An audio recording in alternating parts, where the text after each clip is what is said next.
আসসালামু আলাইকুম সবাইকে। আজকে আমি খিচুড়ি রান্না করব, কিন্তু আমার খিচুড়ির স্বাদটা হবে পুরাই বিরিয়ানির মতো, মানে খিচুড়ি বনাম বিরিয়ানি।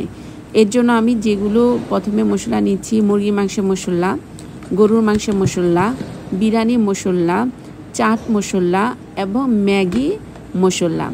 আমি যখন হোস্টেলে ছিলাম আমি প্রায় সময় খিচুড়িটা এভাবেই রান্না করতাম, যেন পুরা বিরিয়ানির স্বাদটাই চলে আসে। আর এভাবে খিচুড়িটা আপনারাও রান্না করে দেখবেন, যে পুরো আসলে স্বাদটা খিচুড়ি, বাট টেস্টটা হচ্ছে বিরিয়ানি। তো আমি এগুলো সব মশলা ভালো করে কষিয়ে নিলাম। এর মধ্যে আমি একটু ক্ষুধা পেলাম, একটি পেয়ারাও খেয়ে ফেললাম।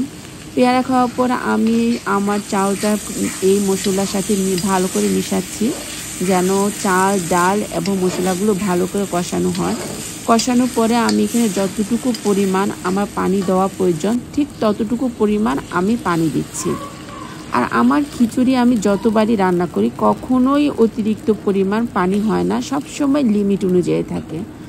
তো এইখানে দেখা যাচ্ছে যে আমি পানি দেওয়া কমপ্লিট হয়ে গেল। এখন আমি ঢেকে দিলাম। ঢেকে দেওয়ার পরে এই যে আমার খিচুড়িটা পুরো রেডি। পেটের ক্ষুধা মানছে না। আমার এই রেসিপির নাম হচ্ছে খিচুড়ি বনাম বিরিয়ানি টেস্ট। থ্যাংক ইউ সবাইকে।